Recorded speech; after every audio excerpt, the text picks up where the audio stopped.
Tonight, we're wandering into a world you'll never fully see. The hidden pulses, quiet systems, and tiny lives that keep the Amazon breathing.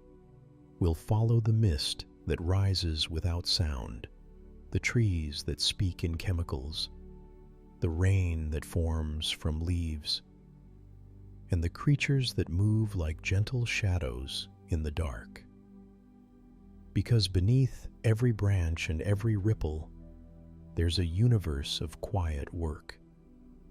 Delicate, invisible, and endlessly alive. If these peaceful journeys help you rest, I'd love for you to subscribe and come back again. Now, take a slow breath. Let the world around you soften.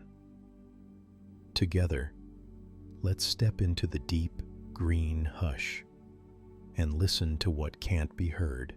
Picture yourself standing beneath a broad swath of green, not a single tree, but a whole living roof that stretches farther than the eye can take in. The air is thick and warm against your skin. At first you notice the smell, that deep, sweet, mineral scent that tells you something has been waiting to be washed. Then you hear it, not a single loud crash, but a gentle, rhythmic whisper. The hush of leaves, the soft tick of droplets, a steady, measured patter that feels almost deliberate. That sound is the forest making its own weather. It's easy to think of rain as something that simply falls from a cloud, an external event. In the Amazon, the cloud and the rain are as much a product of the trees as of the sky. Every leaf is a tiny factory. Through pores called stomata, leaves release water vapor. On warm days, billions upon billions of these invisible breaths rise, cool, and condense. Branches and trunks emit aerosols and organic compounds that help those tiny vapor parcels turn into the seeds of droplets. Clouds form. Clouds return as gentle, life-giving showers. It's an endless cycle, a pulse that hums through the canopy like a heartbeat. When I talk about a heartbeat, I mean it literally in how the system breathes in and out. In the morning, the forest inhales sunlight and exhales moisture. By afternoon, that moisture swells into clouds. Later, the canopy listens and answers with rain. If you've ever stood under that first gentle shower and felt the burst of coolness wash away the day's heat, you've felt one of the most intimate exchanges between plant and planet. It's a meteorological embrace, the trees feeding the clouds and the clouds returning the favor. Scientists have a name for one of the most astonishing parts of this process: the flying river. Imagine a river of moisture above the treetops, invisible but real, flowing across hundreds or even thousands of kilometers. It carries the forest's breath across the continent, pulsing moisture inland in a steady, aerial stream. Farmers far from the jungle lean on that flow without knowing it. Cities, ecosystems, and people downstream drink from a rain that the forest helped conjure. Thinking about that the nature at the center of a continent is actively shaping the weather for millions, is both humbling and oddly comforting. Make it personal. Think about the last time you woke to the sound of rain on your window, that small private soundtrack of comfort. The soft percussion that makes everything slow down is a tiny echo of the Amazon's daily rhythm. Now imagine that sound scaled up to a whole landscape. Theirs is not thunderous drama, it's patient repetition.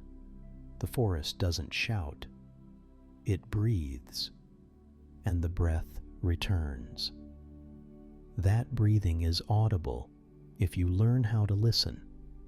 It's in the tempo of rain days after the canopy has been hot and sweating.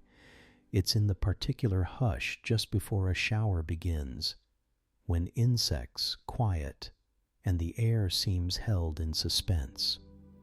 If a camera pans across the leaves in that moment, you'd see shimmer and micro droplets forming along edges like stars collecting on velvet. When the rain finally begins, it's not a torrent, but a kind of communal applause. Countless droplets hitting leaves, then branches, then the leaf litter on the forest floor. The sound is layered, high, thin taps from the canopy, deeper thumps closer to the ground, and together it becomes the rainforest's breathing. There's a human story wrapped into that breathing. People who live with the forest don't just experience rain as weather. It is the calendar by which they live. Harvests, river levels, even what seeds will sprout in the next season, all depend on that pulse. When you grow up where rain arrives from the forest, you learn to read its rhythm. You know how to plan a planting by the hush in the wind, how to expect rivers to rise when the canopy begins to sigh. Those practices are ancient, but they're practical and fragile. Hearing the forest breathe can change the way you think about trees. They aren't just scenery or timber or carbon sinks. They are active creators of climate. When the canopy is whole and healthy, it self-perpetuates a cycle of moisture. Trees grow, they transpire, clouds form, rain falls, forests thrive. Break a piece of that circle, and the timing of the pulse can falter. The flying river thins. The rhythm stutters. If you ever find yourself lucky enough to be at the edge of that living sky, try this. Stop and place your hand out, palm up. Feel the humidity cling to your skin. Close your eyes and count the small sounds. The distant drip from a high leaf, the soft slap of a larger drop on a palm frond. Breathe in the wet, sweet air. Let the forest's pace slow your own. There's something almost sacred in matching your breathing to the land's, a moment where human rhythm and earth rhythm line up. That connection is why the story of the Amazon isn't just about trees or clouds in isolation. It's about systems, biological, atmospheric, cultural, that are braided together. The forest's rain is a gift, yes, but it's also a conversation. When people care for the forest, they are tending to the cadence that keeps whole regions hydrated. When that breathing is interrupted, the consequences travel far. Browner fields, thinner rivers, changed weather patterns. Those are not abstract phrases. They're the kind of changes that affect food on tables, water in taps, and the livelihoods of families. So when you next see a rain shower, whether it's a light drizzle on a city street or the patient rain under a tree, remember that somewhere a green ocean is sending out the same call. That repetitive, life-affirming pulse is the rainforest's heartbeat. When you listen closely, you're not just hearing water, you're hearing earth breathe. And then there's the river. Not just a ribbon of water, but a slow, continental force that reshapes how you measure distance and time. You don't really grasp the Amazon's size until you stand on its bank, watch it stretch to the horizon, and realize the other side is a suggestion rather than a certainty. It's wide enough to make you rethink what a river can be, sometimes more like an inland sea that carries a nation on its back. It's hard to explain how the Amazon moves. There are no dramatic waterfalls at every turn, no thunderous rapids that demand your attention. Instead, it travels with a calm, steady force, patient enormous. That quiet is part of what makes it terrifying and beautiful. You feel a kind of polite insistence. Everything here will be rearranged if you give it time. The numbers back up that feeling. The Amazon carries more water than the next 7 largest rivers in the world combined. When you say that out loud, the magnitude hits you in a different way than any photo or map could convey. It's not just volume, it's momentum, a constant glacial push that shapes floods, forests, and livelihoods downstream. If you've ever taken a long ferry ride, you know how the landscape outside the window changes slow enough to lull you into daydreams. On the Amazon, that same feeling is magnified. I remember floating in a small motorized boat as morning light smeared itself across a surface that looked almost painted. The water didn't rush so much as it kept time, a steady, generous rhythm. Birds skimmed the surface. Fishermen leaned on paddles like they were reading a familiar poem, and the far bank sat there like a rumor. Your senses adjust. Distance becomes softer. You begin to measure the day by the river's mood, misty and whispering at dawn, glassy and reflective by noon, heavy and solemn in late afternoon. Beneath that calm surface, there's a secret world doing wild, productive work. Swim under the edge and imagine pink dolphins gliding like ghosts through submerged trees. These botos, shy, bulbous-nosed, almost surreal in their color, move with a friendly deliberateness that makes them feel like creatures from a storybook rather than subjects of ecology textbooks. They come forward, sometimes close to the boats, curious, and I've watched people reach out slow as if touching them might dissolve a dream. Nearby, giant fish patrol the deeper channels. The arapaima, a prehistoric-looking giant that can surface to gulp air, rises and exhales with the nonchalance of a creature perfectly at home in a world governed by water and flood. Schools of smaller fish flash like thrown coins, and every so often a ripple announces the presence of a creature you didn't expect, or the soft slap of a tail that says, simply, "This is my world." Floating through that world, you'll pass drifting forests of plants, not a single tree lost, but entire communities of vegetation carried along by the current. They are islands without foundations, tangles of roots, masses of grasses, palms, and shrubs that break free in the seasonal swell and travel until they find a new place to settle.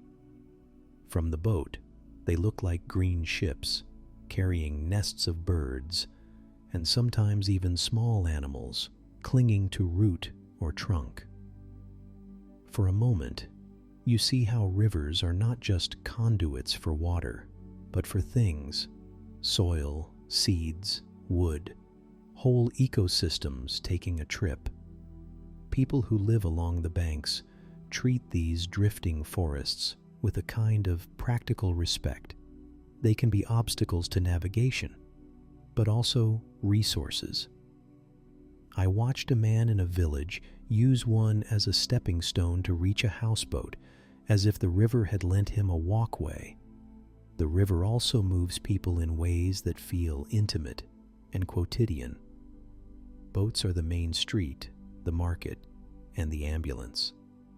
Kids learn to climb in and out as a second nature. Elders gauge distance by how long it takes to the next bend. For those who grew up here, the Amazon's scale becomes an everyday reference point. For visitors, it's humbling. There's a moment, often in the late afternoon, when you'll stand at the bow of a boat, feel the wind press your hair back, and smell the wet green of the place, and realize how small a single human life is against this slow, patient mobilization of water. It's not a depressing smallness. It's the kind that expands empathy. You can't help but imagine what it must be like to have your calendar set by the flood, your roof raised on stilts, your stories embroidered with river names. And when night falls, the Amazon wears one of its most magical disguises. With the sky unpolluted by city lights, the water becomes a perfect mirror. Stars multiply, threaded across the surface, until the boundary between earth and sky softens into a single plane of light. The river transforms the whole landscape into a slow, shimmering dream. If you're quiet, the only sounds are the distant calls of nocturnal animals and the soft lap of water against the hull. The reflections are so clear that you feel like you could step from the boat into a night sky. For a moment, the world feels intentionally expansive, like a memory of something infinite you haven't yet learned to name. This duality, a muscular continental force by day and a reflective, intimate companion by night, is what keeps people coming back. Travelers tell stories of being humbled by the river's immensity, of learning to slow down because the Amazon does everything on its own timetable. Locals tell stories about the river's moods and gifts, where the fish have been plentiful, which bend hides quicksand in the dry season, which tree fell last year and is now a landmark. Both sets of stories hinge on a truth that is easy to miss in a picture or a headline. The river is at once steady and subtly capricious. It can be forgiving, providing fish and fertile silt, but it can also rearrange lives in the sweep of a flood. You don't need to understand hydrology to sense the Amazon's authority. Stand beside it, let the size of it soak into you, and you'll begin to speak differently about everything else. Distances shrink and expand, clocks slow and become suggestions. You start to measure time by tides and birdsong rather than numbers on a screen. That's the river's quiet lesson. How to be patient, how to accept massive change as part of a natural rhythm, how to find wonder not only in the dramatic, but in the steady, enduring presence of water that keeps moving, carrying more than we can easily imagine. Imagine standing under a green cathedral, leaves filtering the light into soft, shifting patterns on your skin.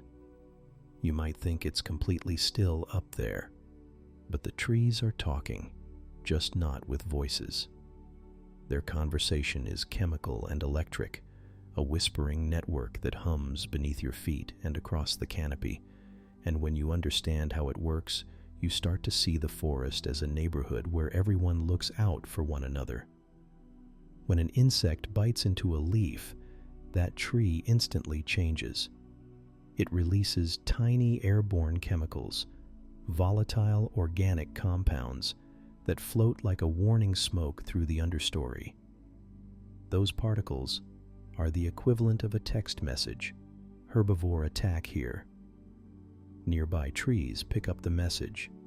Some begin to ramp up bitter compounds and tannins so leaves taste worse. Others thicken their cell walls, produce sticky resins, or close stomata to make feeding harder. It's not dramatic, it's preemptive. Trees don't sprint to battle, but they prepare in ways that make them less appealing targets.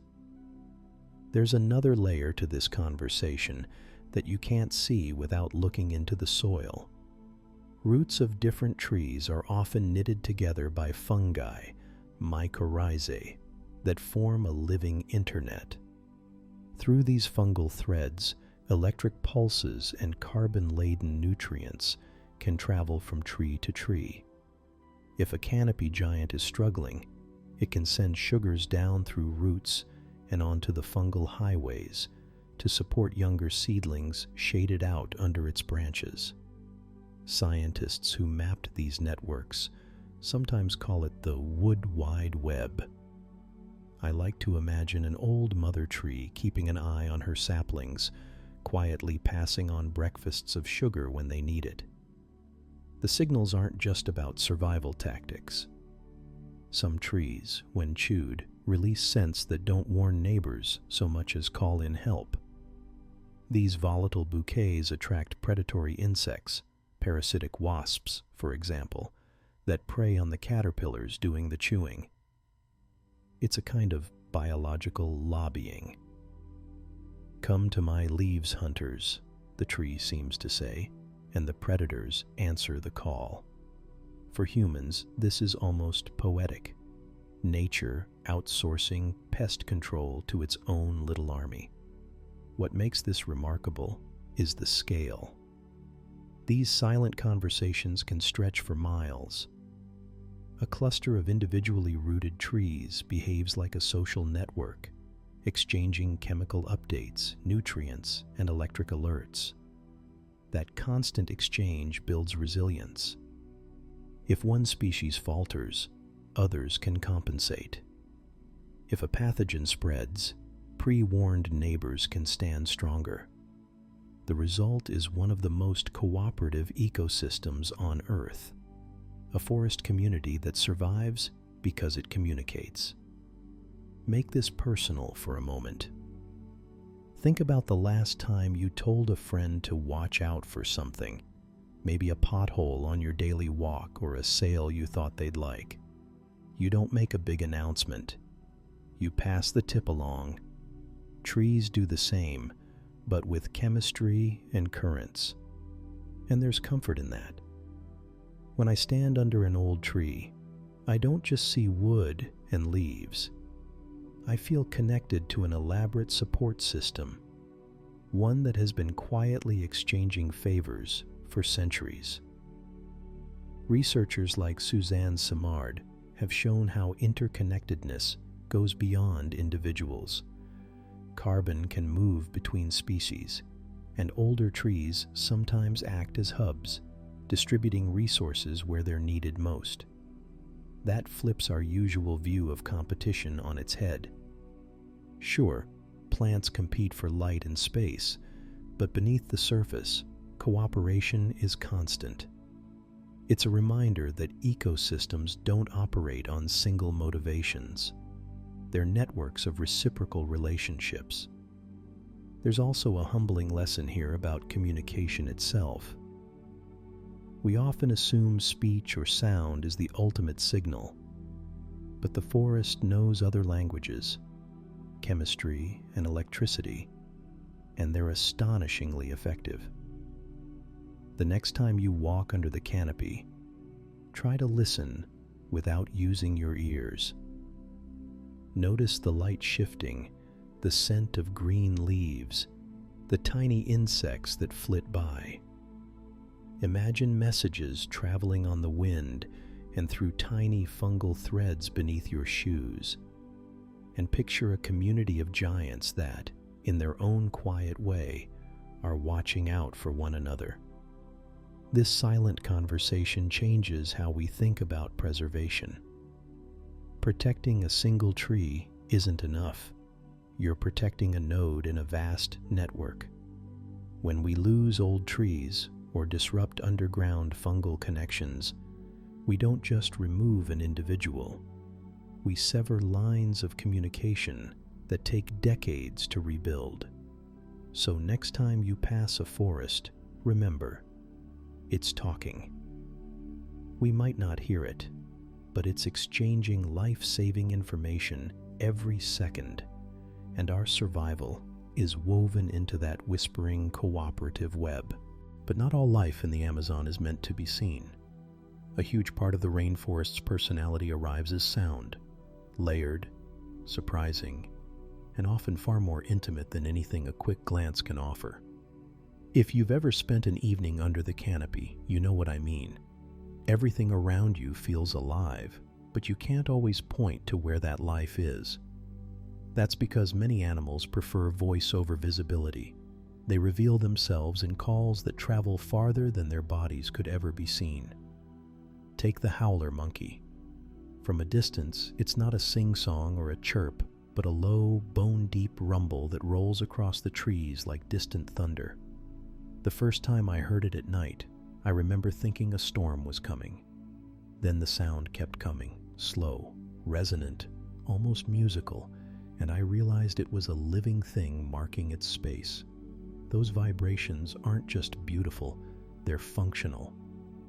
Howlers use that sonorous call to communicate across long stretches of forest where sight is useless. For a human standing on a muddy trail or sitting in a hammock, the sound is an orientation point. North, south, here there be monkeys. On the other end of the scale are the tiny tree frogs, no bigger than your thumbnail, hidden in folded leaves and clinging to the undersides of twigs. They sing with such clear, high notes that you'd assume something big is making them. Their chorus can make the air almost tactile, each chirp a pinpoint of life against the dark. I once tried to find the frog that had been calling under a leaf for half an hour and still couldn't see it. All I had was a sequence of perfect repeated notes and the certainty that a whole personality lived in that sound. Many frogs are specialists of the night, coming alive after sunset to call mates or defend territory, and they've evolved calls that are perfectly engineered to cut through rain, wind, and insect buzz. And speaking of insects, the forest hums. Cicadas, katydids, various beetles, and tiny orthopterans create a constant, textured backdrop, sometimes rhythmic, sometimes erratic, sometimes like someone running a hand across hundreds of tiny chimes. In a way, insects are the percussion section of the Amazon's orchestra. Their patterns can change with the weather, signaling rain or the approach of dawn, and scientists can read those changes like paragraphs in a book. Once, during a camp night, a sudden chorus swelled so abruptly that we all stopped talking. Wings and legs and bodies synchronized in a way that felt choreographed. If you ask researchers about the rainforest, many will tell you it's as much a soundscape as a landscape. Scientists place microphones on trees and deploy passive acoustic recorders for weeks or months. When you look at those recordings, at the spectrograms that visualize sound, you see bands of activity, overlaps, and gaps. You can identify species by their signature frequencies in the same way a botanist recognizes a leaf. For animals that rarely show themselves, this acoustic evidence is priceless. It's how rare or cryptic species are discovered or monitored without ever being caught in a camera trap. Why do so many Amazon animals hide? There are practical reasons. Dense foliage makes moving without being seen a survival skill. Many species are highly arboreal, living out of direct sight on thin branches or inside epiphyte tangles. Others are nocturnal, relying on hearing and scent rather than sight. And some stick to the understory, where light is scarce, and a bright flash from a headlamp would do more harm than good. Sound, then, becomes the primary channel of social life, territory, courtship, alarm. When a jaguar bellows, the forest's small animals freeze and rearrange their behaviors. When a male frog sings, a female's choice might reshape the future of that species in a small way. This also makes the Amazon profoundly personal. When I sit quietly and close my eyes, those layers of sound stop being data and become companionship. There's comfort in recognizing patterns, knowing the low rumble means a howler is nearby, the chittering in the canopy is probably a troop of tamarins, a particular trill will always be that tiny frog by the creek. For visitors, that recognition gives the forest a face, even if you can't see it. It transforms a place from jungle to home for other beings. If you want to practice listening like this, try a simple exercise next time you're in a natural setting. Sit quietly for 5 minutes, put your hands in your lap, and tune into 3 layers: the low sounds, the mids, and the highs. Note where a sound seems to come from, whether it's repeating, and how it changes when the wind shifts. Often you'll be surprised by how much directionality you can perceive. Sounds that seem omnipresent will suddenly resolve into a single source, and that's the moment when the invisible becomes almost tangible. Recording those moments matters too. I keep a small audio recorder and sometimes capture insect rhythms or a frog call that I can't identify in the field. Back in a quiet room, you can slow the clip down, listen for patterns, and even compare it against online libraries. Many conservation initiatives now rely on community scientists sending in audio clips. It's a way for people far from the Amazon to help document its hidden residents. So when we say the rainforest sings, it's not a metaphor. It's a practical, living truth. The Amazon's most abundant life often communicates through airwaves. If you learn to listen, the night unfolds like a play, actors unseen, lines overlapping, a score that runs from dusk until long after you've left your hammock. And sometimes, in that dark concert, you realize how many creatures there are that will never need to be seen to matter. You step out of the cabin and the air hits you like a humid hand. It smells of wet earth and leaves, but there's something else there too, an electric tension, the kind you feel in your teeth before the first drop of rain. In the Amazon, that feeling doesn't always mean a thunderclap is coming. More often it means the forest itself is holding a private light show. At night, the canopy turns into a sky of its own. Towers of cloud build up over the forest, fed by warm, moist air rising from the leaves and river. These aren't the slow, polite clouds you see over a city. They are monstrous, living things, cumulonimbus giants that grow in an hour or less, reaching up and folding into themselves. Inside them, the air is a furious, churning ballet of water and ice and motion. And in that chaos, lightning is born. But here's something that surprises most people. A lot of those strikes never touch the ground. They flash and flicker inside the cloud, lighting it from within, so the whole sky pulses like a heartbeat. From the ground, it can feel like distant movie projectors, bright, immediate, and strangely silent. If you've ever watched one of those storms and felt the urge to count the pulses, you're not alone. There's a rhythm to it, a kind of breath for the forest. Imagine lying in a hammock, skin sticky with humidity, listening to the calls of nightbirds and frogs. A flash blooms above the canopy, white and blue, and then gone, leaving the shapes of trees outlined for a second, as if someone had traced them with a quick stroke of light.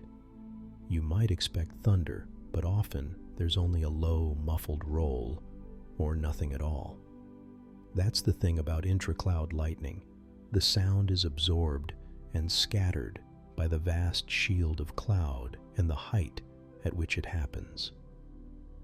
The forest hears it more than you do. From satellites orbiting hundreds of kilometers above, the Amazon looks like a sleeping giant that dreams in bright pulses.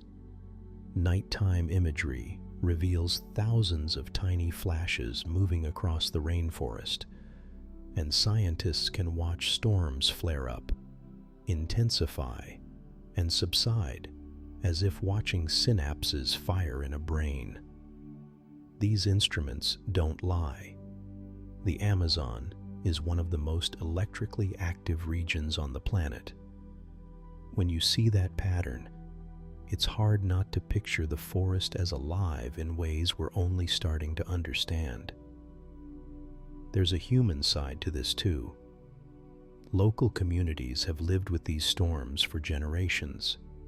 For someone who grew up under this sky, those flashes are part of the rhythm of life, a sign of coming rain that will shape the next day's fishing, the safety of a river crossing, or the timing of starting a fire. For researchers and rangers working in the forest, that inside the cloud lightning is both a curiosity and a practical concern. It's a reminder of how dynamic and unpredictable the environment can be. Let's talk about why those flashes often stay inside the clouds. In a storm cell, collisions between water droplets, ice pellets, and grapple toss charges around. The upper parts of the cloud become positively charged, while the lower parts collect negative charge. When the difference is large enough, electricity seeks a path.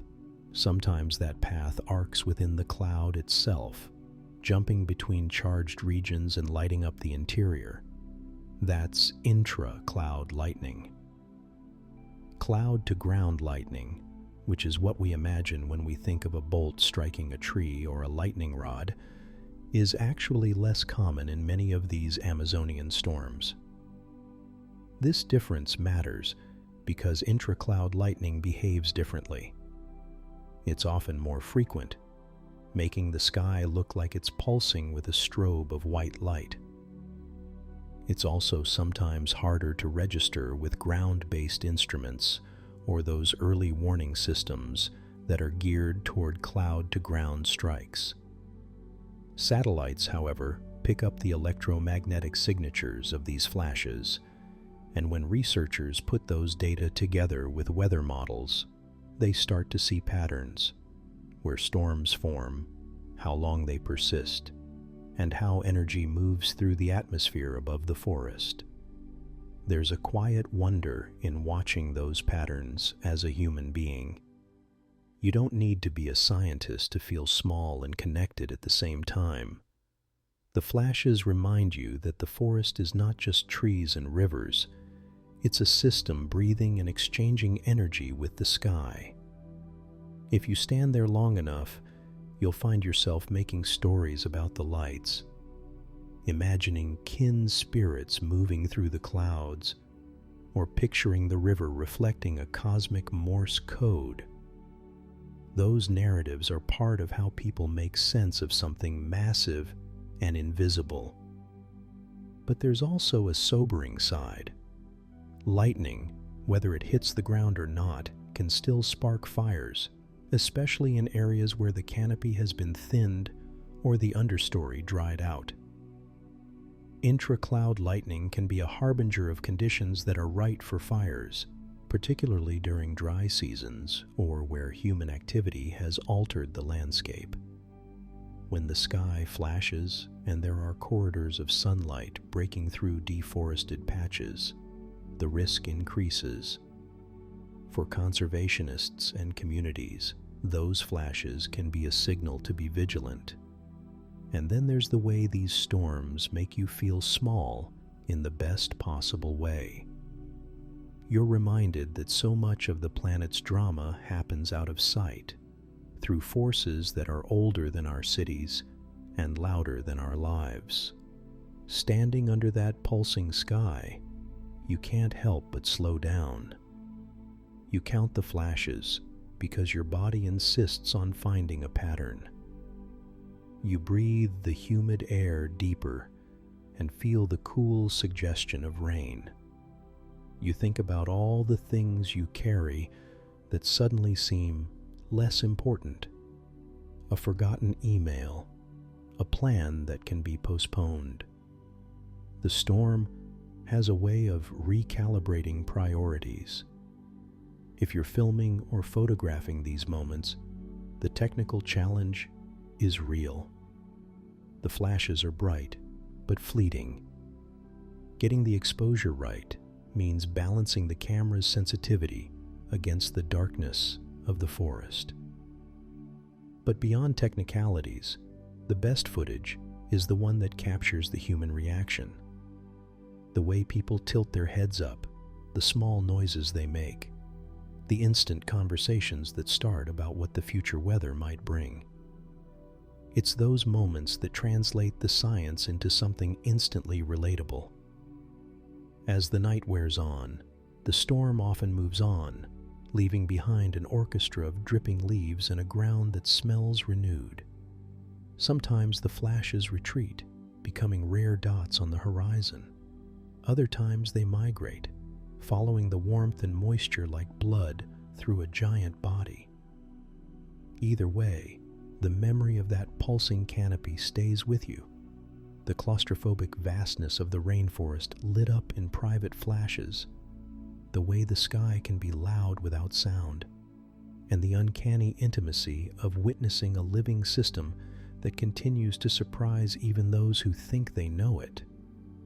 So when you next picture the Amazon at night, don't think only of darkness and the occasional crash of thunder. Think of a sky alive with pulses, of clouds that hold their own secret storms, of satellites that watch the forest blink like a sleeping giant. And think about what it does to you to be small under that light, how it makes you notice the present and listen a little more carefully to the voice of the world around you. Drifting deeper into the flooded forest, you start to understand why people call the Amazon a living, breathing thing. The current slows. The light becomes green and honeyed. In that hush, the manatees move, not with the brute force you might expect from something so large, but with a softness that almost seems unreal. Picture this.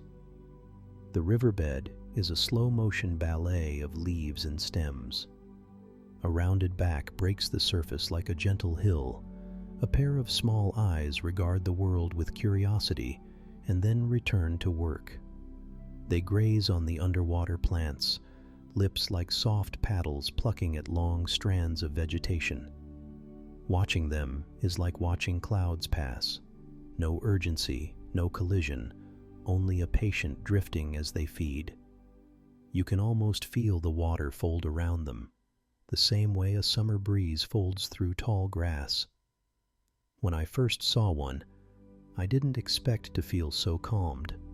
I'd imagined something enormous and clumsy, but instead the manatee moved like someone carrying a secret, careful, deliberate, as if each breath and each sweep of the tail were a practiced meditation. The soundscape matched, a muted world under the water, soft bubbles, the faint scrape of plants against whiskered snouts. Above, the flooded trees shimmered and the sunlight filtered down in pillar-like shafts. It felt personal, as if the river was leaning in to listen.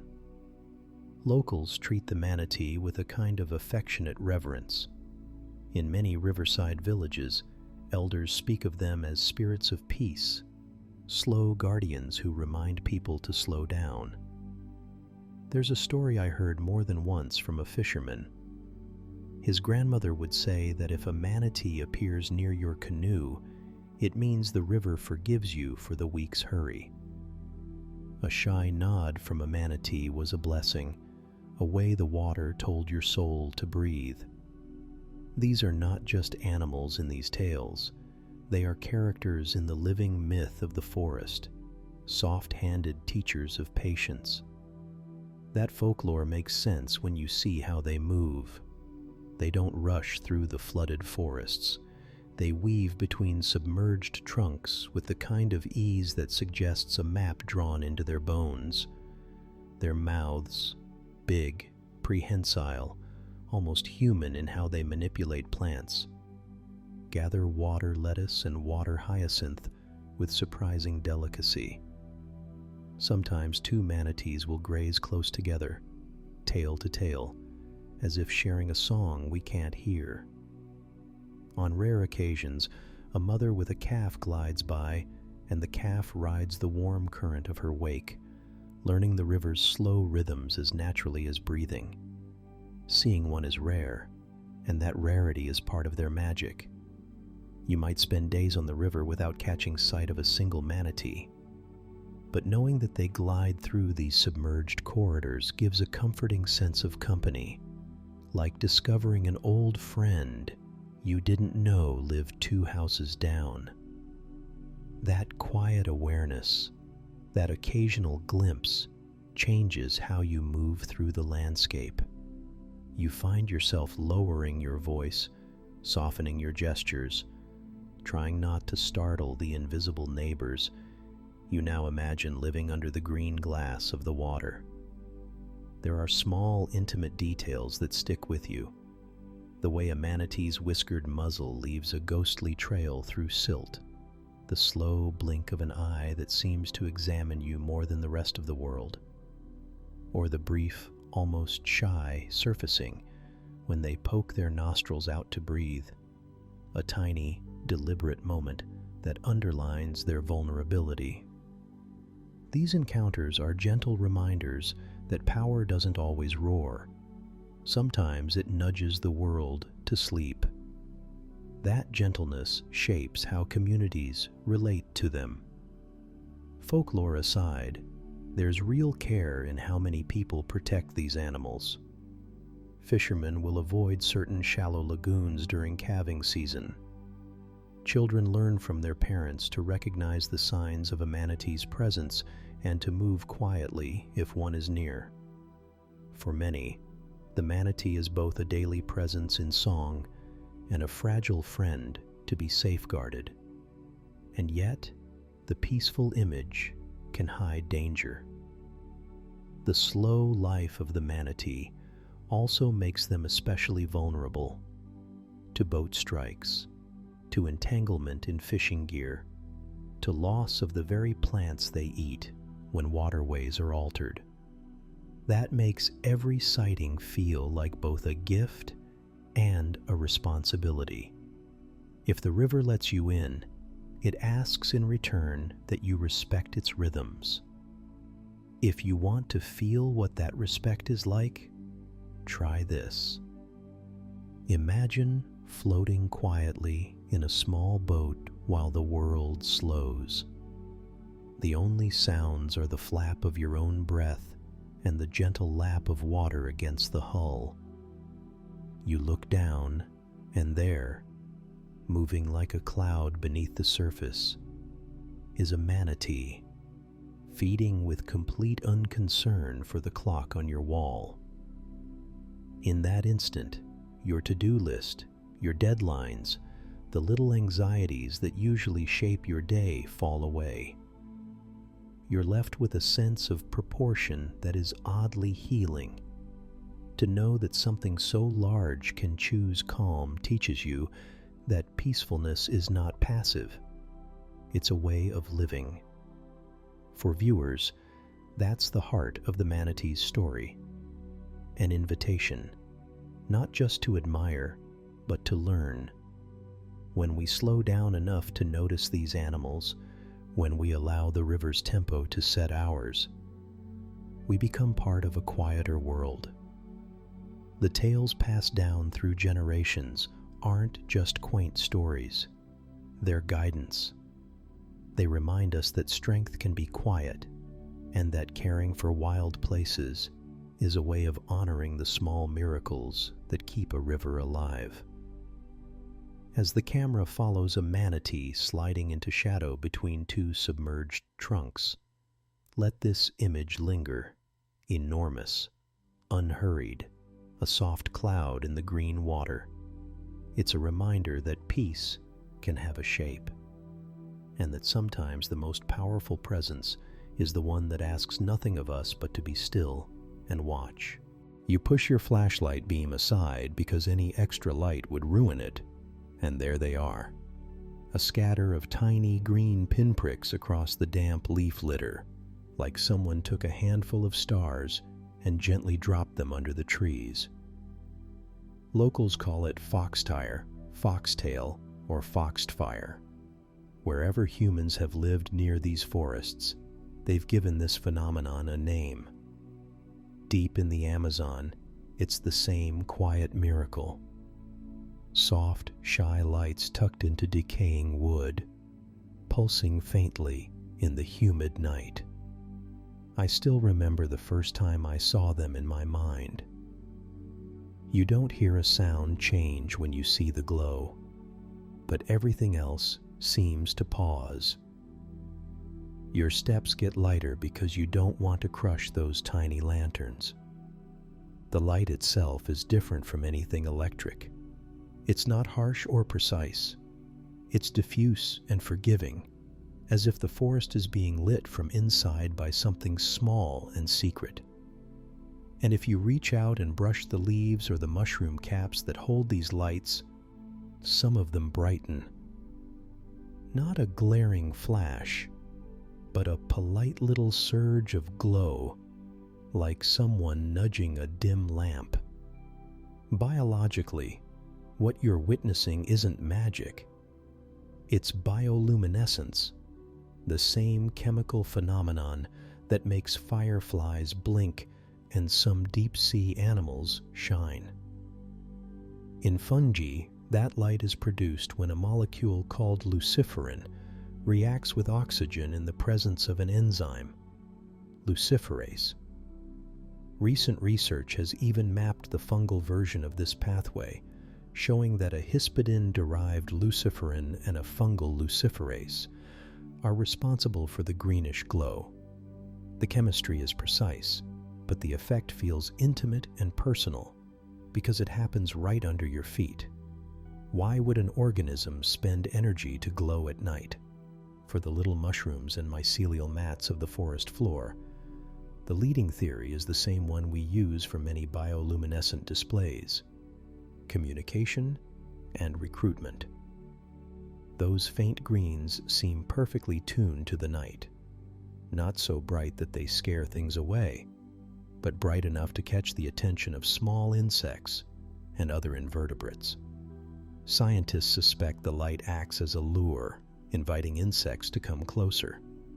Once there, those critters unknowingly pick up spores and then carry them elsewhere, helping the fungus reproduce. Experiments and field observations back this up. Glowing fungi attract more moths, flies, and other insects than non-glowing decaying wood does. It's an elegant, low-energy advertising system, a subtle billboard saying, "Come here." That brightening when you disturb the area? There are a couple of ways to think about it, and honestly, we're still learning.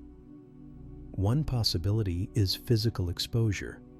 Many of these fungi have their luminescent tissues tucked into thin layers of hyphae or nestled under slim caps. Disturbing the surface, rubbing a cap gently, brushing the surrounding leaves, can shift microscopic parts of the fungus or push aside debris, revealing more of the glowing tissue and making the overall patch look brighter. Another idea is physiological. Mechanical disturbance might temporarily change the microenvironment around the fungal cells, altering oxygen availability or triggering stress responses that momentarily increase the efficiency of the light-producing reaction. Scientists have documented similar touch-related responses in other organisms, where mechanical cues influence biochemical pathways. The brightening isn't a universal rule for all bioluminescent fungi, but it's frequent enough that people in the forest learn to expect it. What's especially beautiful is how this phenomenon reframes motion in the forest. Typically, our eyes only register motion when something is moving fast enough or reflecting enough light. In a foxfire patch, the movement of your hand, the landing of a moth, or the ripple of someone's coat can cause a tiny choreography of lights, a living, responsive constellation underfoot. That interaction feels almost conversational. Instead of a monologue of nature you watch from a distance, the forest becomes a place that talks back in glows and flickers. There's a cultural richness tied to that exchange. Indigenous communities and longtime forest dwellers often have stories about these lights. Some see them as spirits guiding the way. Others warn of paths not to be crossed after dark, because the lights mark boundaries or old graves. The name foxfire itself carries folklore across continents. Europeans used the term for similar glowing fungi, and sailors wrote about sea fire when bioluminescent organisms lit up the wake of their ships. That overlap of science and story is part of what makes encountering foxfire so affecting. It connects you not just to a biological process, but to a human history of wondering. For viewers who've spent nights in urban settings, the comparison helps. We're used to being pulled by bright, insistent screens, neon signs, phone notifications that demand attention. Foxfire is the opposite. It asks you to slow down, to let your eyes adapt to the dark and to your breath, so you can notice the faint and the patient. There's a humbling effect to that. In a world designed to be seen at all times, encountering a light that chooses when to be seen feels like a gentle reminder to practice patience. If you ever get the chance to search for foxfire, and you should if you care about experiencing the natural world in new ways, here are a few practical, ethical tips to make the most of it without harming the habitat. First, minimize artificial light. That means no flashlight beams sweeping the ground. If you must use a light to move safely, dim it and keep it pointed away from the forest floor. Let your eyes adapt. Within 10 to 20 minutes in dark conditions, you'll start to see fainter things more clearly.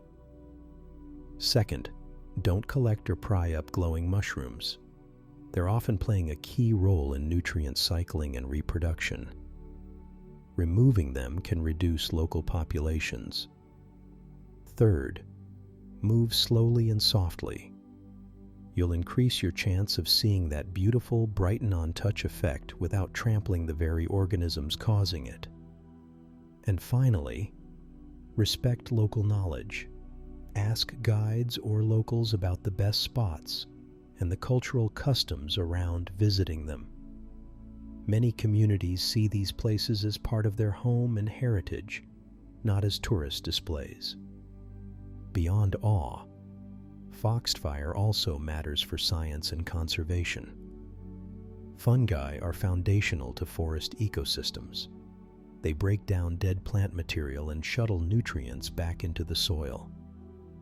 Bioluminescent species are a small but fascinating slice of that world, and studying them helps ecologists understand fungal diversity, ecosystem interactions, and even chemical evolution. Discoveries in fungal bioluminescence have potential practical applications too. The enzymes and molecules involved can be harnessed for biological imaging and research. But the immediate takeaway is less about technology and more about perspective. These tiny glows are an invitation to notice complexity beneath our feet. When people ask me why this matters, I like to bring it back to the simple human experience of wonder. We often picture nature's spectacle as grand peaks, crashing waves, or thunderheads at sunset. But there's another type of awe that comes from small, quiet things. A patch of fungi that politely brightens when you brush past. A moment where the forest doesn't just surround you, but meets you halfway. That soft green light is a reminder that life has many strategies for making itself seen. Sometimes, all it takes is a gentle touch. So next time you're in a place dark enough to see the stars, consider looking down for the stars that live there. Don't shine a bright light. Let your eyes adjust. Walk slowly. If you're lucky, that field of tiny lanterns will notice you back, and the forest will feel a little less like a place you're passing through, and a little more like a conversation you're invited to join. When rain finally finds the Amazon after a long, sweaty day, something almost magical happens. You don't just hear it, you breathe it. That first inhale carries a scent so grounded and honest, it feels like memory itself. Wet soil, crushed leaves, the faint, spicy sweetness of oils released from plants. There's a word scientists gave to part of that smell: petrichor. But here, under the canopy, it's more than a term. It's a moment that makes you stop. What you're smelling is a small physical thing doing a big emotional job. When raindrops hit dry ground, they trap tiny pockets of air and then push them back out, sending microscopic droplets and particle-laden air shooting up into your nose. Those airborne bits carry the scent of soil-dwelling bacteria, plant oils that had dried during the heat, and the crushed green of fallen leaves. Up here, in a place where every inch of the forest is alive with scent, that airborne mix reads like a headline: "Water's coming." It always gets me. Maybe that's because the smell is one of the oldest on the planet, older than our languages, older than the trails. It's a scent that must have followed animals and people for millions of years, the kind of signal that told a forager, "Go to the stream," or a grazing herd, "Rain is near." When I'm standing on a path and that first earthy whiff rolls over, I feel like I'm tapping into something universal, a quiet warning, an invitation, and strangely, a lullaby. Animals respond to it too. I've watched parrots go quiet and tuck closer together before a shower, hesitant, then suddenly all motion as the first big drops fall. Farmers have long known that horses and cows can sense storms before the sky even darkens. Elephants can detect distant thunder through the ground. In the Amazon, creatures that rely on smell and vibration tune into the same cues we do, not just the darkening sky, but the tiny change in the air, the hint of petrichor, the shift in humidity. It's like the forest itself is reading the weather and whispering it ahead. If you're curious about the science, it's surprisingly simple and elegant. Dry soil holds secrets: bacterial spores, plant oils, and compounds like geosmin, a molecule made by certain microbes, all cling to the dust. A hard raindrop impacts the surface and creates a cavity. And as that cavity collapses, tiny particles hitch a ride on bubbles that burst and fling aerosolized droplets into the air. Those droplets, carrying the smell of earth, drift up and into your nose. The whole process happens in less than a second, but the effect lingers, pulling you back to a calmer, wetter world. I remember my first big Amazon rain like it was yesterday. I was learning to move quietly through the forest, too loud, too eager, and a storm rolled in fast. I was covered in sweat, and the ground felt like it might crack, and then the rain hit. That first stunned inhale of petrichor felt like someone had flipped a switch inside me. The heat slid off, the hum of insects softened, and a calm settled into the forest. Everything readjusted, leaves unfurled, birds reshuffled their calls, and even the light seemed to wash cleaner. I stood there, soaked and smiling, feeling like I'd been let in on a private ritual. It's personal too, because that smell lives in our memories. For some people, it's childhood summers. For others, a childhood garden after a thunderstorm. In the Amazon, locals will tell you it smells like home coming back, or like the air has been rewound. Scientists have found that scent is tied closely to emotion and memory centers in our brains, which is why petrichor can trigger nostalgia so quickly. The forest's wet perfume is not just a biological cue, it's a storyteller. carrying chapters of where you've been and where this place has been long before you arrived. And there's a kind of humility in it too. The smell says, you are not the center of this place. The earth has been breathing in and out through drought and storm for millennia. When those oils and geosmins rise, they are the ground's way of announcing a reset. Nutrients get moved, microbes wake up, seeds know to start germinating. The scent marks the forest's pause and restart cycle. A small chemical applause for the rain itself. Of course, some creatures take advantage. Frogs, for example, time their breeding to the rains. The scent is their cue. Insects change their patterns. Predators read those movements and the smells to know when to hunt and when to shelter. Even plants react. Certain species release volatile compounds into the air right before or during rainfall, amplifying the same earthy chorus we humans love. It's an entire community responding to a single dripping signal. So the next time you're caught in a shower, whether on a trail in the Amazon or your own backyard, take a breath. Try to notice the way the world rearranges itself around that scent. Let it remind you how long the earth has been doing this, how many lives have been tuned to that same little note, and how small and lucky we are to be able to recognize it. There's a reason it feels like nostalgia. Rain has been writing the same sentence for the whole history of us. And when the storm passes and the air clears, you'll notice how clean everything smells. Not just wet, but new. The forest exhales, and that earthy perfume lingers like a signature left on the day. It's a scent that says things don't stay dry forever. Fertility, refreshment, and the next chapter are on their way. That smell, simple, ancient, and impossible to bottle truly, is one of the Amazon's quiet gifts. It reaches for you long before the clouds do, asking only that you breathe along, and then there's the sound that stole my attention the moment the canoe slowed, a low, musical hum that seemed to come from the river itself. It didn't announce itself like a bird or crack like a branch.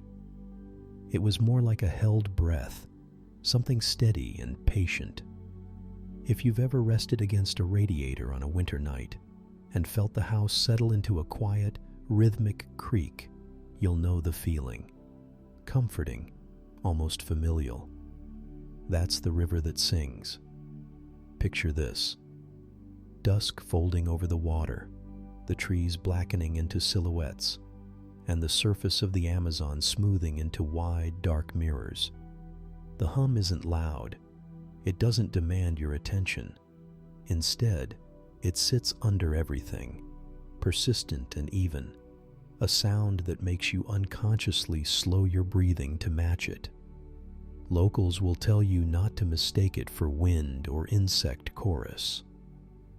Travelers, after a long day of paddling and a night of mosquito netting and shared stories, describe it more poetically, the river murmuring to itself. I remember thinking it was a lullaby the rainforest wrote for the river, and the river in turn hummed back. Scientists have listened too, trying to translate that sense of wonder into something measurable. Their best explanation is simple and mechanical. Fast-moving water running over submerged stones and tangled wood can set those objects into vibration, producing a low-frequency hum. Think of it like running a finger along the rim of a glass. The material responds to movement, and out of that response comes sound. In the Amazon, the materials are different, the scale is immense, and the result is a sustained musical tone rather than a tinkling note. Researchers have recorded these sounds and analyzed the frequencies. They're often below what many people notice consciously, which might be why the effect is so hypnotic rather than startling. Being there, though, science only deepens the mystery. It doesn't replace the feeling. The hum is soft enough to lull you into an almost meditative state. It's not just sound, it's a pulse that seems to sync with you the longer you stay. I've sat on a log and counted my heartbeats against that steady river cadence, 1, 2, 1, 2, and felt my own anxiety dissolve into the same measured pattern. There's a reason people who live along the banks describe it in familial terms. The sound feels like a companion, a presence that's steady through the hours and the seasons. The character of the hum changes with the river. In some stretches it's thin and flute-like, high enough to weave around the forest noise. In others, especially where the current runs faster or stone beds are more exposed, the sound deepens into something like a distant drum. Submerged root tangles and fallen trunks can add harmonics, giving a faint chorus of overtones that make the single note feel more complex. Imagine lying in a hammock with a distant cello playing a single, unwavering note, and you begin to get the sense of how layered that simple hum can be. Travelers, guidebooks, and local storytellers have picked up on the human side of this phenomenon. There are river superstitions and lullabies that reference the humming as the river speaking or keeping watch. People will tell you to be respectful when you hear it, as if the river is a quiet elder. For someone who's arrived exhausted and wet, that gentle sound is a kindness. For those who come looking for meaning, it's a reminder that even in apparent emptiness, there is voice and rhythm. Even water has a voice if you listen long enough. Isn't a line lifted from poetry so much as a truth? People who spend time on the Amazon come to accept. If you've ever camped with friends and fallen asleep to the soft conversations of others, you know how background noise can feel like a protective blanket. The Amazon's hum does the same thing on a more elemental level. It's steady like a heartbeat, not the quick, anxious kind, but the slow, sure rhythm of something alive and enduring. As you lie there, with your torchlight out and the stars peeled like coins above the canopy gaps, the hum keeps time for the forest. It tells you the river is moving, that the world will continue when you wake, and that you are part of a larger, patient motion. That patience is what makes the hum personal. It invites you to lean in, to slow your thoughts so you can hear the small things, a splash upstream, the rustle of leaves, the crack of a distant branch. And when your world quiets enough, the hum becomes a mirror. You begin to notice your own internal rhythms, the tug of breath, the cadence of memory, and how they match or diverge from the river's song. I've had nights when worries were impossible to silence, but the river's steady sound carved a space where I could set them down for an hour. That small respite feels like a secret belonging to anyone quiet enough to sit with it. There's also a humility in listening to something so vast and indifferent do what it has always done. The Amazon didn't gain its voice for our benefit, yet it offers it, almost as a courtesy. If you've ever been on a crowded subway and the noise made you feel less alone, you'll understand that comforting paradox: solitude in the presence of constant sound. Out on the river, that solace is deeper, older. It's a sound that has outlived generations, and will likely continue long after our brief human stories. That thought can be scary and consoling at once. So next time you read about the Amazon, or watch footage of its green expanse and churning waters, remember that there's more than a visual story. There's a low, persistent note running through much of it. A song that scientists can explain as vibration, but that people feel as something close to a friend. If you ever get the chance to go there, let the hum slow you down. Sit, breathe, and listen. The river will sing, and if you give it a little time, you might find your heartbeat answering back. There's a scene in the Amazon that feels like it belongs in a dream. A slow-moving turtle basking at the river's edge while delicate butterflies gather on its head and shell, dipping their long proboscises into its eyes. At first, it feels wrong to call it beautiful. It's odd, intimate, almost private. But the more you watch, the more it makes sense. The butterflies aren't being sentimental. They're after salt. If you've ever absent-mindedly sprinkled salt on your fries and felt some tiny satisfaction, you've felt what those butterflies need in a way. In much of the rainforest, soils and plants are low in sodium and other minerals. Butterflies need those minerals too, especially some species of male butterflies that pass salt and nutrients to females during mating, which helps eggs develop. So when a turtle sits very still on a sun-warmed rock, it becomes a mineral mine, its tears and sweat providing a concentrated source of electrolytes.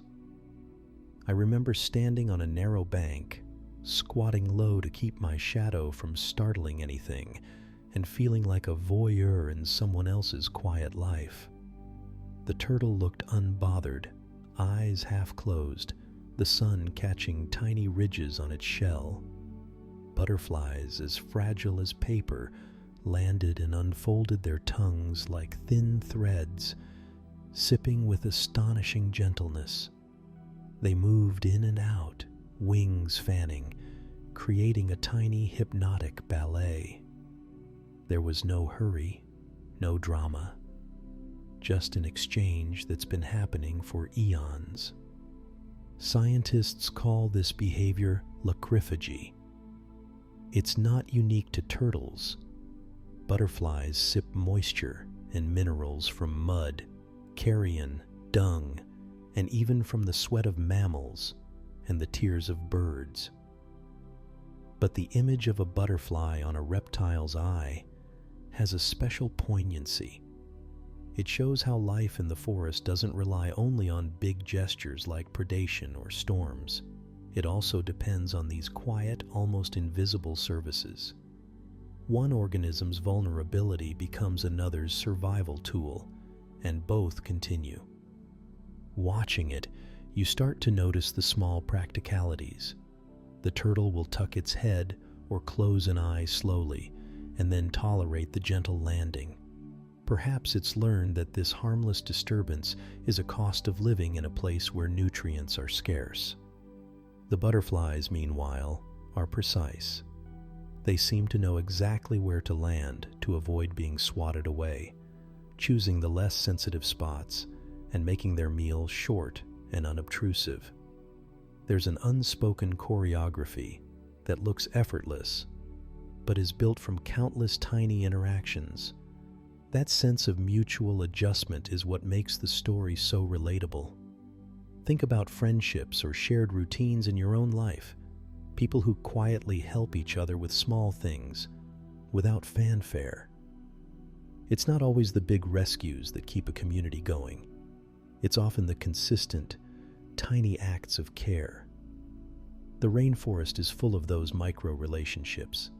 Ants and acacia trees, bats and fruiting plants, fungi and roots. Butterflies sipping turtle tears are one of the more theatrical examples, but the message is the same. Life arranges itself into systems of give and take, and those systems can be elegant in their simplicity. There's also a humbling lesson in watching patience at work. The turtle embodies a kind of stillness that feels almost alien to our hurried lives. It waits, tolerates, and in doing so becomes part of a cycle that supports others. I often think about how rare it is for us to sit still long enough to notice the tiny exchanges around us. A neighbor mowing grass for someone who's unwell, a friend offering a single hour of listening, a stranger returning a lost wallet. Those small acts, when added together, make a world that functions. If you close your eyes for a moment, you can imagine the setting, the damp scent of river mud, the distant chorus of insects and birds, sunlight filtering through high leaves, and in the foreground, this oddly tender scene. It looks unreal because it strips away the typical predators and prey narrative we expect from nature documentaries. Instead, it shows cooperation shaped by necessity and the kind of delicate balance that keeps ecosystems humming. So next time you see a tiny, quiet act of kindness in the forest or your neighborhood, remember the butterfly and the turtle. It's a reminder that survival isn't always about strength and speed. Sometimes it's about patience, about allowing others to take what they need in small measures, and about recognizing that even the smallest connections can hold a larger system together. Step into a quiet patch of rainforest, and you feel it before you see it. A subtle, cool exhale, like someone drawing a curtain across the sun. The air seems softer, the heat less sharp against your skin. That sensation isn't an illusion. The Amazon literally breathes out coolness, and what it exhales shapes the climate for thousands of miles. Think of the forest as a gigantic, living air conditioner. Each tree is a tiny cooling unit. Through tiny pores on their leaves called stomata, trees release water vapor in a process called transpiration. Combined with evaporation from the forest floor and rivers, this evapotranspiration sends enormous amounts of moisture into the atmosphere. When liquid water becomes vapor, it absorbs heat from the surrounding air. That energy goes into changing the water's state rather than raising air temperature. The result is measurable cooling. It's the same principle that makes a wet towel feel cool against your skin on a hot day, magnified across millions of hectares. But the Amazon doesn't just cool the patch under its canopy. Those trillions of leaf fans exhale moist air in a rhythm. Morning warmth lifts moisture skyward. Clouds form, and the forest releases another breath. These pockets of cool, humid air spread outward on gentle breezes, traveling hundreds of kilometers.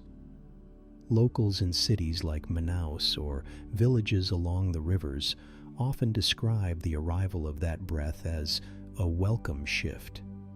Heat softens, sunsets feel kinder, and nights remain temperate.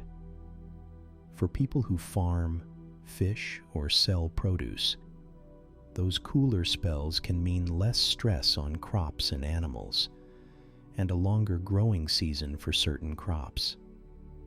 You can picture it like waves in the ocean. Instead of water, the waves are moving air filled with moisture. Scientists sometimes call these aerial flows flying rivers, concentrated corridors of humidity moving through the sky that supply rainfall far beyond the forest's edge. The Amazon's network of rivers on the ground has a mirror in the air, invisible waterways transporting life-giving moisture inland. Cities and farmlands that seem far removed from the jungle are, in effect, downwind beneficiaries of that atmospheric plumbing. This cooling effect also keeps extremes in check. Without the forest's continuous supply of moisture to the air, temperatures would spike more dramatically during the daytime and plummet more at night. A landscape cleared of trees just becomes a heat trap. Bare soil and exposed ground absorb and radiate heat faster. Rainfall patterns shift too. The lack of humidity in the air can reduce cloud formation and storm development. For people who live across much of South America, that would mean hotter, drier summers and a higher risk of heat waves. The comfort of a humid, temperate day would be replaced with harsher, more extreme weather. I remember traveling from a small riverside community into a cleared patch where forest had given way to pasture. The difference was visceral. In the shade of the trees, the air was cool and felt moist on my skin. Sound seemed muffled and calm.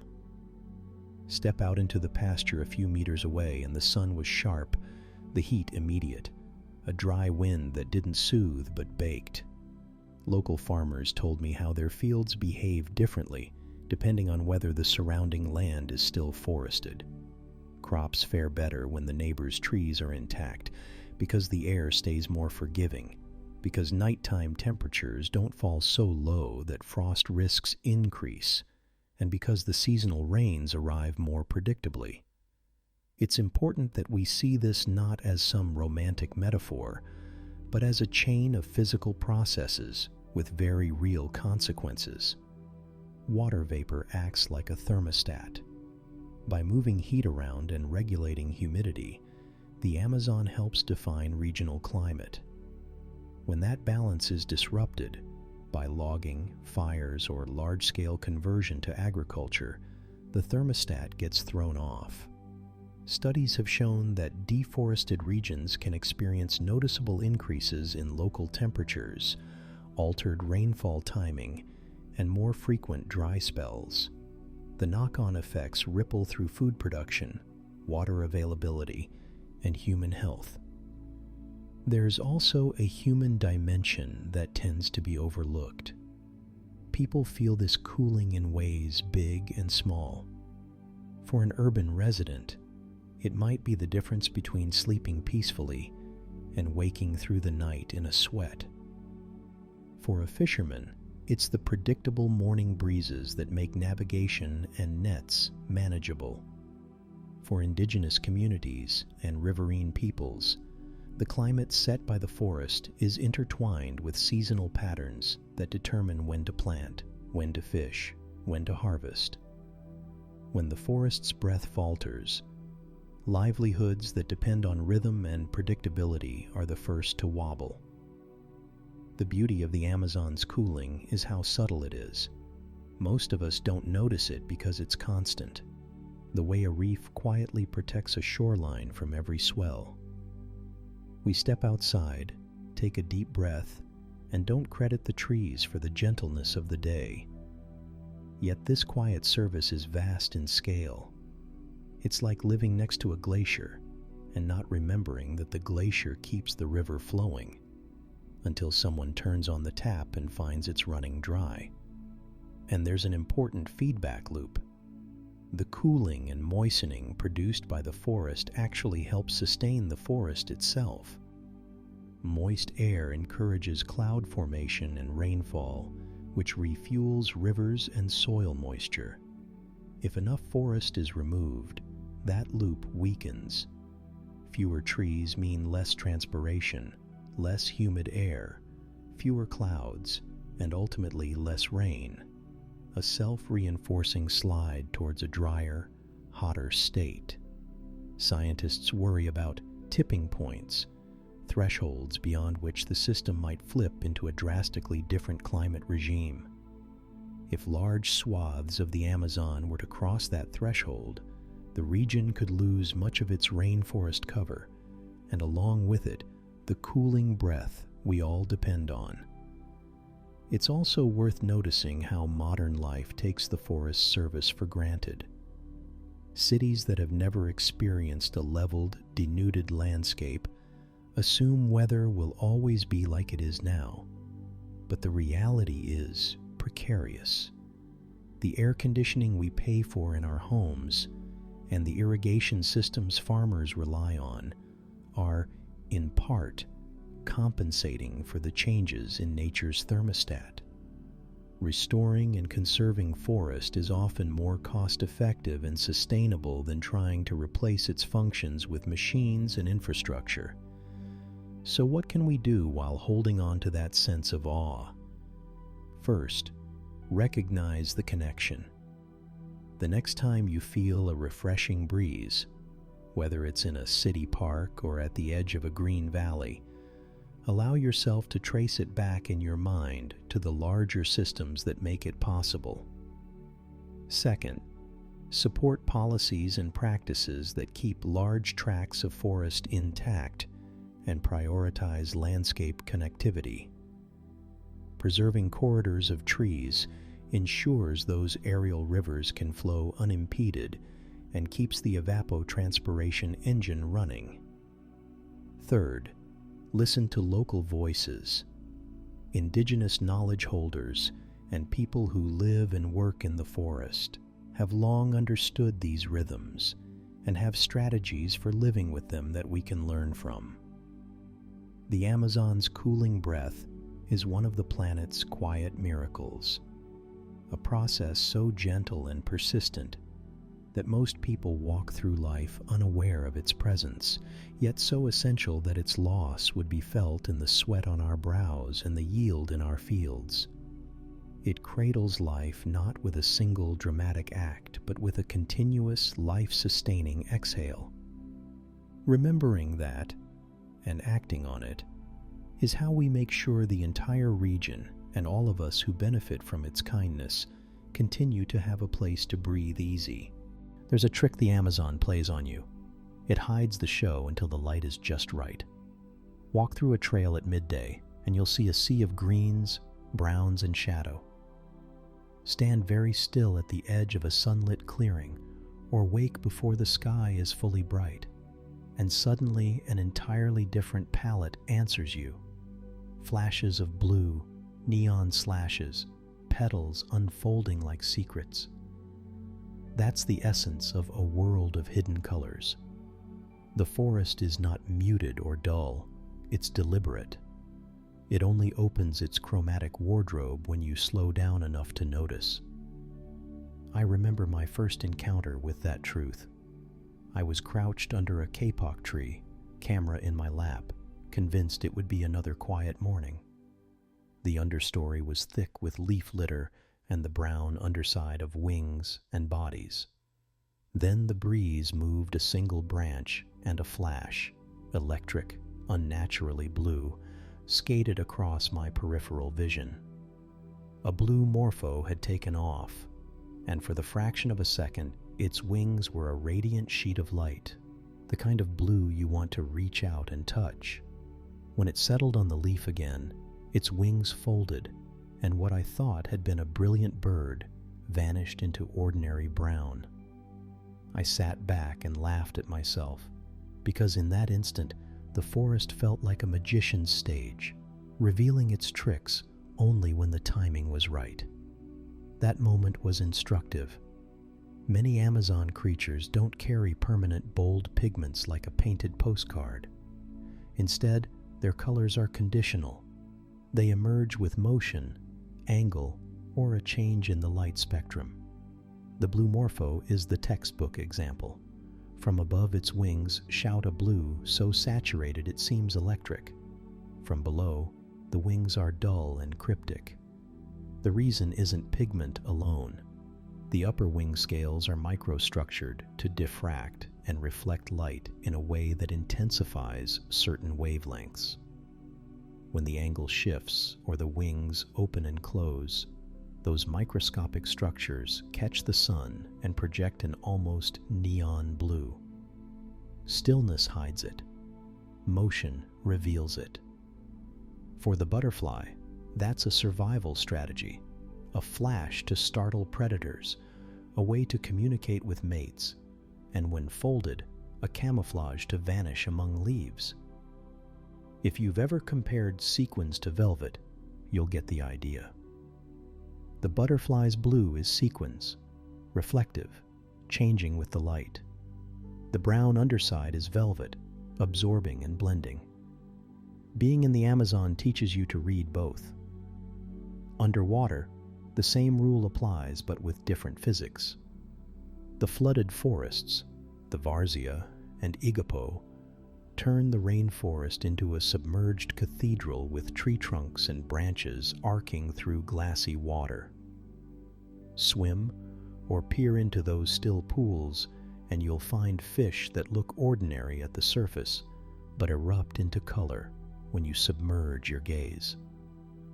Cardinals, tetras, and other small schooling fish have iridescent stripes and patches that seem to glow only when light penetrates the water and strikes them at certain angles. The scales of these fish often contain tiny crystalline structures, guanine platelets, that reflect light selectively. In clear water, the angle of the sun, the dapple of shade through the canopy, and even the movement of the fish combine to make their stripes shimmer like live neon.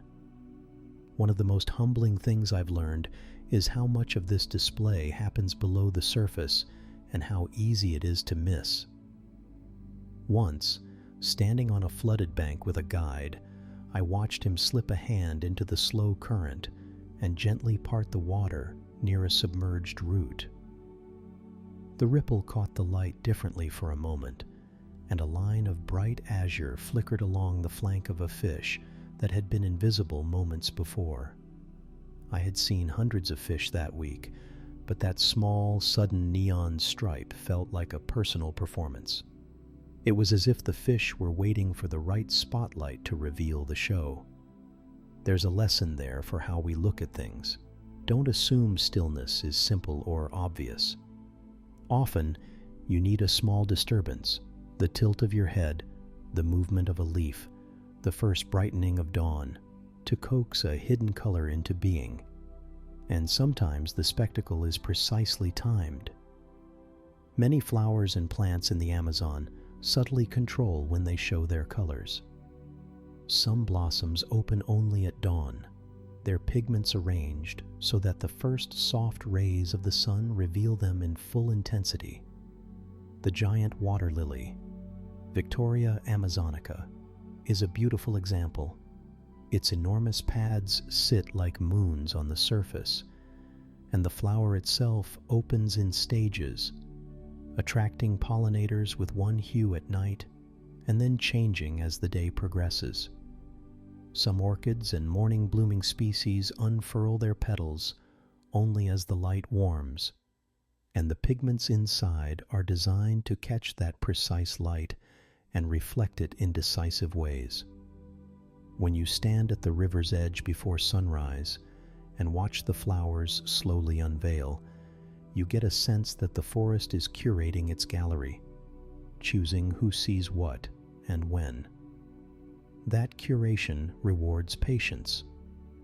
The plant doesn't need to be seen by every passing eye. It needs the right pollinator at the right time. For us, the reward is aesthetic surprise. After a long stretch of ordinary green, a flower appears luminous, as if someone turned up the saturation of the world. There's also another kind of hidden color that shows up under special light conditions: fluorescence and bioluminescence.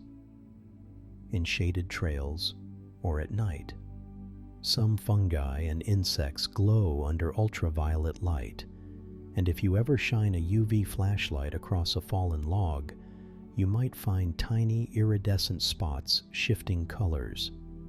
Researchers have discovered fluorescence in various Amazon species, including some parrots and tree frogs, meaning they reflect ultraviolet light in ways we can't normally see.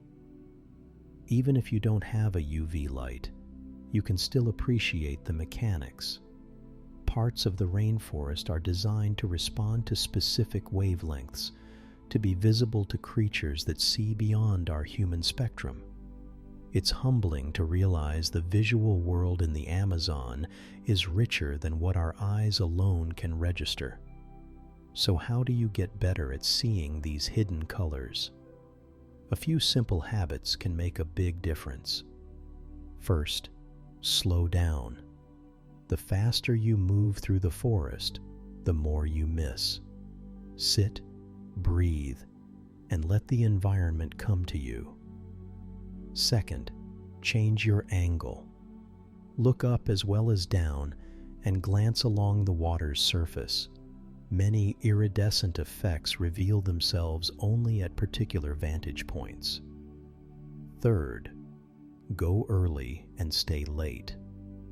Sunrise and the edges of dusk are when the light changes most dramatically and when many creatures are at their most active or most revealing.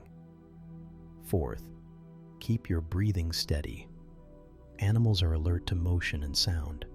Sometimes the best way to see is to become as inconspicuous as a tree trunk.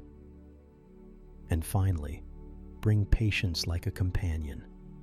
Patience doesn't mean passive waiting. It's an active curiosity, scanning, shifting focus, and being willing to miss 100 moments to catch one perfect reveal. There are practical, low-tech tricks too. A polarizing filter on your camera or sunglasses can reduce surface glare on water and bring out the colors beneath. A macro lens catches the layered structure of a butterfly wing and lets the viewer see the microscales that create the hue. But the truest tool is your attention. Photographs can capture the color. Impatience misses the story behind why that color exists in the first place.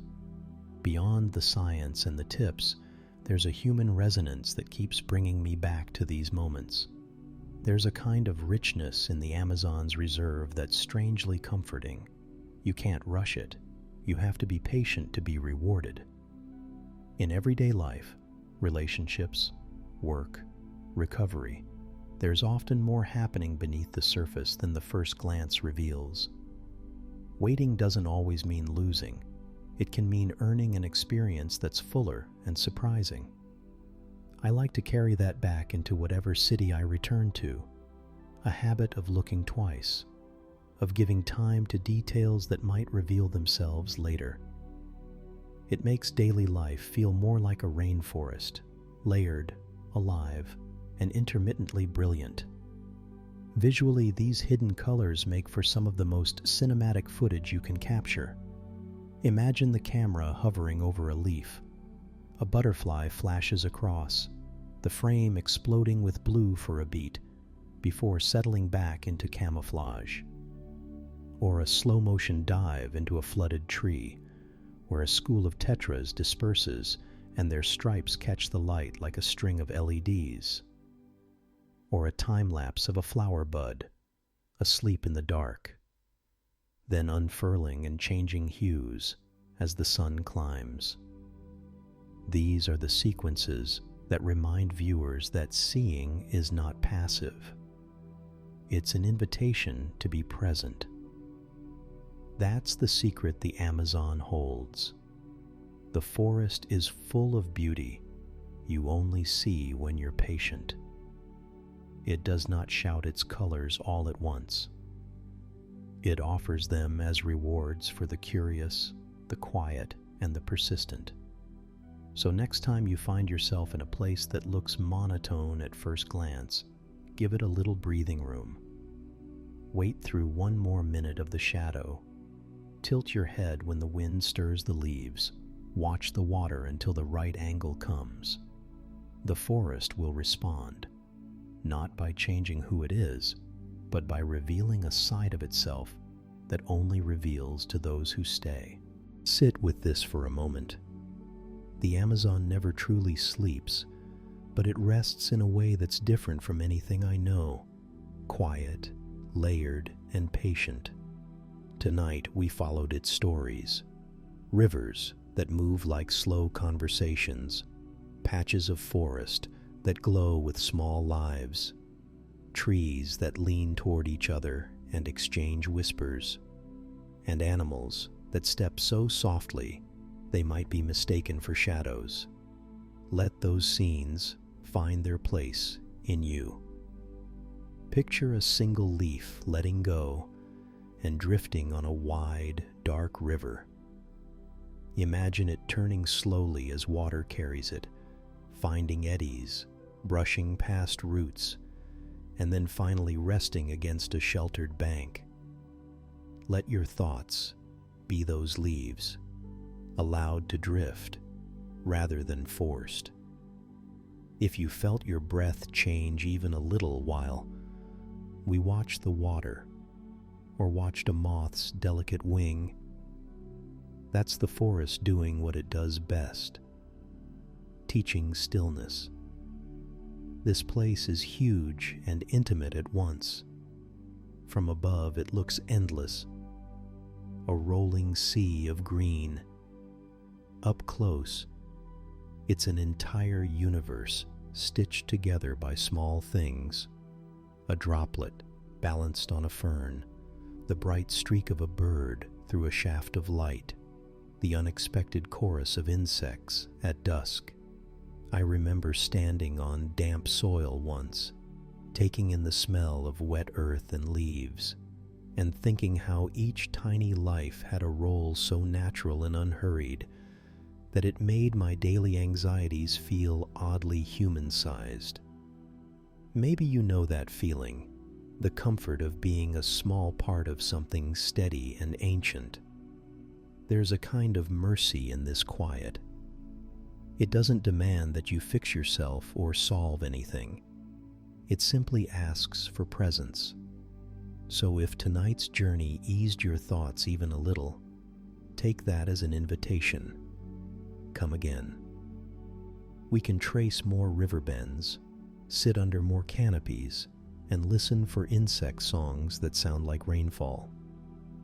You don't need special equipment, just curiosity, an open breath, and permission to slow down. Let's do one last small practice together. Sit or lie down in a way that feels supported. Close your eyes if that's comfortable. Place one hand over your heart and the other on your belly. Breathe in slowly for a count of 4. Hold for a soft 2. Exhale for a count of 6. Feel the air cool slightly as it leaves. Repeat this a few times and notice what comes up. If a worry appears, don't chase it. Name it quietly and imagine setting it gently on a leaf. Watch it float. If a pleasant memory comes, let it glow for a moment like bioluminescence on an otherwise dark night. Carry a small piece of this green with you after you open your eyes. That could be a phrase, slow river, or the memory of a single sound, like a frog calling from a hidden pool. Use that as a pocket you can reach into when your day accelerates. Pause and breathe as we did. Let the leaf you place there be a reminder that rest is not absence, but a different kind of activity, attentive, kind, renewing. If you found any calm here, I'd love to have you along next time. There are more quiet trails to wander, more subtle lights to notice, and more moments that ask nothing of you but attention. Thank you for sharing this time, for bringing your real, imperfect self, and for allowing yourself to be soothed by something wild and patient. For now, breathe slow. Let the images settle like drifting leaves on a broad, steady river. Sink into that quiet green and rest. Until we meet again, carry a little of this night with you